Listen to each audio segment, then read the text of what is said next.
생활 속 법률 히어로 이승우 변호사의 사건 파일.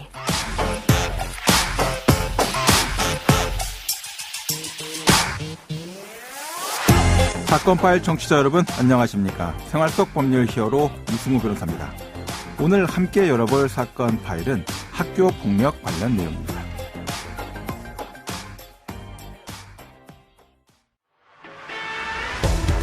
(2024학년 1학기부터) 개정된 학교폭력 예방법이 시행됩니다.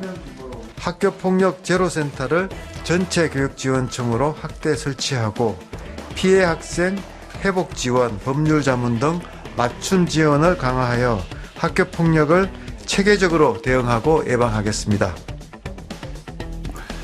학교폭력과 관련된 법률이 변경되고 제도가 변화한다고 합니다. 자, 제도가 변화할 때 제도에 영향을 받는 분들은 그 변화를 잘 확인하셔야 됩니다. 그렇지 않으면 생각지도 못한 큰 불이익을 입을 수 있기 때문인데요. 자, 오늘은 학교폭력 전문가인 전성배 변호사와 학교폭력 제도의 변화, 어떻게 이제 변경되는지에 대해서 알아보도록 하겠습니다.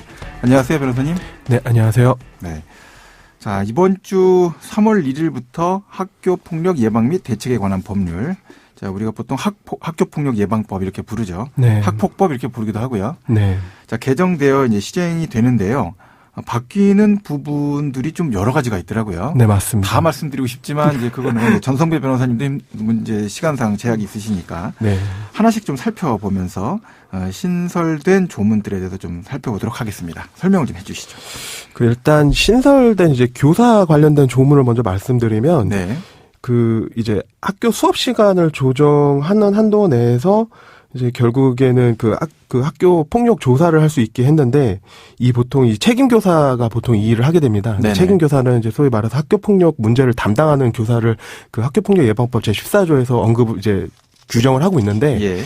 이 학교 폭력 문제를 담당하는 책임 교사가 학교 폭력 문제만 하는 것이 아니라 과목도 담당을 하고 있는 상황인데, 네. 보통 이 문제를 한번 신고가 되면 하루 이틀 만에 끝나지가 않습니다. 그렇죠. 보통 이제 일주일 넘게 시간이 걸리는데, 그러면은 이제 책임 교사도 자기 수업 시간에는 조사를 할 수 없고, 그다음에 관련 학생 수업 시간에도 당연히 조사를 할 수 없고, 그럼 보통 할 수 있는 시간이 점심시간 아니면 퇴근 시간 이후인데, 네. 그렇게 되면 하루 이틀 만에 절대 안 되거든요. 그러니까 이 책임 교사가 보통 이제 실무적으로 다른 교사님한테 양해를 구해서 먼저 그분한테 수업을 하게 하고, 이제 이 책임 교사는 학교 폭력 조사만 이제 집중하게끔 했었는데, 그거를 조문으로써 이제 수업 시간을 조정할 수 있게끔 이번에 이제 이제 대비책을 이제 준 거죠. 예. 그래서 그게 이제 이번에 신설이 됐고, 네네.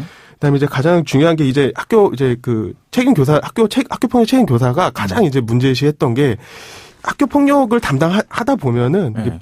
관련 학생들, 이제 가해 학생과 피해 학생을 모두 관련 학생이라고 얘기를 하는데, 부모님들이 이 조사를 제대로 안 한다. 왜 저쪽 얘기만 듣냐. 막 이런 식으로 얘기를 하면서 이제 문제를 삼는 경우들이 많거든요. 그럴 수밖에 없죠. 네. 선생님이 학교를 나오신 게 수사를 배우신 게 아니잖아요. 그렇죠. 네, 네. 당연한 건데. 네, 그런데 이제 어떻게 좀 변경된 내용은 어떤 겁니까? 그래서 이제 그거에 대해서 이제 정당한 이유 없이는 예. 그거에 대해서 이제 민형사상 예. 책임을 지지 않도록 하는 조항을 이번에 신설을 한 겁니다. 그러니까 조사를 하고 조사와 관련돼서 특별하게 문제가 없으면 뭐 정당한이라는 단어가 좀 약간 걸리긴 하는데, 이게 이제 문제가 있더라도 민사소송도 걸고 뭐 이러시는 분들이 있나 보군요. 그렇죠. 이제 부모님께서 네. 이제 자기 자녀에게 부당한 조치를 가했다고 실제로 손해배상을 청구한 민사소송도 있고요.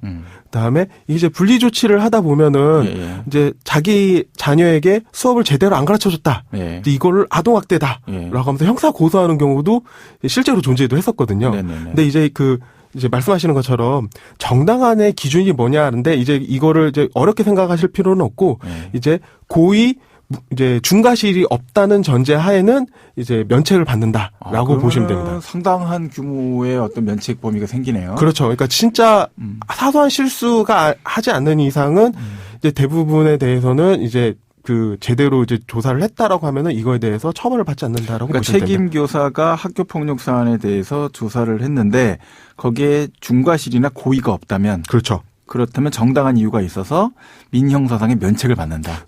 가장 중요한 이제 교사님들 입장에서는 가장 중요한 효력 규정이죠. 학교폭력 관련해서 책임 교사의 그 권한이 막중해졌습니다. 그런 부분도 있죠. 네, 그렇죠. 네. 면책권까지 들게 됐으니까요. 맞습니다. 네, 절차만 따라간다면 면책된다. 네네. 또 다른 규정은 또 뭐가 변경됐습니까?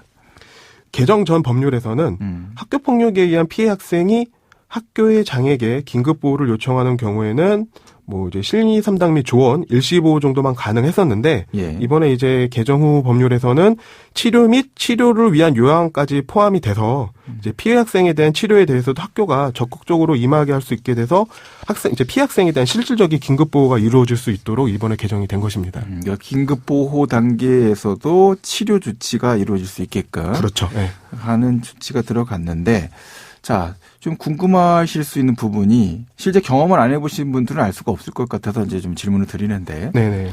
치료 및 치료를 위한 요양 이건 어떤 형태로 실제 진행이 됩니까? 구체적으로는 이제 학교 폭력으로 발생한 그 신체적 정신적 필요를 이제 치료하기 위해서라면 이제 뭐 소위 말해서 이제 의료기관을 가야 되잖아요. 네네. 근데 의료기관을 가게 되면 학교에 출석을 못하게 되는 이제 상황이 발생하니까 예. 이제 치료를 받게 해주고 요양을 하게 하면서도 출석하지 않게끔 하면서도 이제 의료기관에 이제 치료를 받을 수 있게끔 하는 이제 그런 부분이라고 보시면 됩니다. 출석한 걸로 처리를 해줄 수 있는 근거 규정이 생긴 거다. 그렇죠. 이렇게 네. 볼 수 있군요. 긴급 조치 경우에도. 그렇습니다. 네. 네.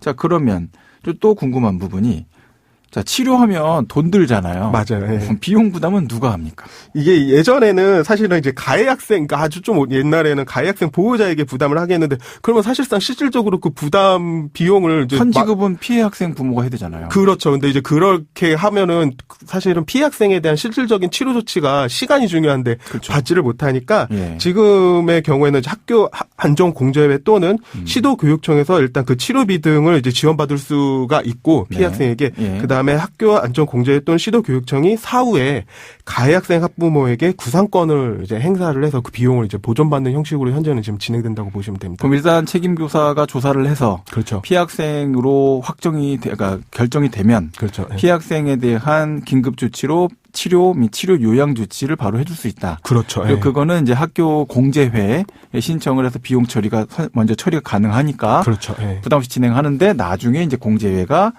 가해 학생의 부모님이겠죠. 가해 그렇죠. 정확하게는 부모님이죠. 네, 부모에게 네. 비용을 청구하게 되는 부상 절차를 한다. 네네. 네.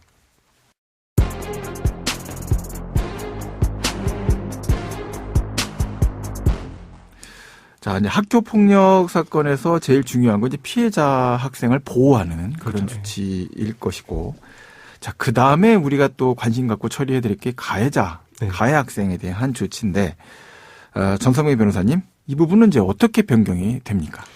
여기서도 좀 유의미한 부분이 있는데 피해 학생에 대한 신속한 보호 조치가 필요하다고 보아서 학교 폭력이 인지되면 이제 학교의 장은 피해 학생 및 신고 고발 학생에 대한 접촉 협박 및 보복 행위의 금지는 이제 심의위원회의 사후 추인과 상관없이 그 조치를 취할 수 있게 됐는데 예. 그리고 피해 학생이 학급 폭력이 발생하면 사실은 다른 것보다 피해 학생이 가장 원하는 건 사실 학급 교체거든요. 학급 교체. 왜냐하면 이제 그 가해 학생과 같은 반에 있는 거를 되게 사실은 두려워하죠. 당연하죠. 변호사님은 네. 저랑 싸웠는데 저랑 계속 같은 공간에서 말하고 있으면 힘들잖아요. 맞아요. 당연한 거죠. 예. 그래서 이제 이번에 이제 그 학교의 장이 그 피해 학생 및 보호자가 요청할 경우에는 전담 기구의 심의를 거쳐서 예전에는 이제 그 학교의 장이 그러한 권한이 없었는데 이번에 학교의 장이 학급 교체 조치도 이번에는 취할 수 있게 이렇게 규정이 이제 신설이 된 겁니다. 네, 네.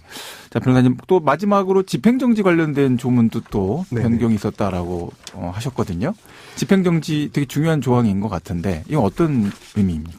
이게 이제 소위 말해서 집행 조치가 네. 그 이제 심의위원회나 교육청에서 가해 학생에게 내린 조치를 예. 집행을 이제 정지를 하는 건데 네. 이거는 사실은 피해 학생에게는 거의 날벼락과 같은 거거든요. 아니 이제 정당하게 처분을 받았다고 생각했는데 갑자기 가해 학생이 정당한 처분을 받지 않은 것이네라고 생각할 수가 있어서 그거에 대해서 이제 피해 학생에게도 의견을 청취하는 이제 그러한 이제 그 조문이 신설된 겁니다. 네, 오늘 말씀 고맙습니다. 지금까지 전성배 변호사와 함께했습니다. 감사합니다.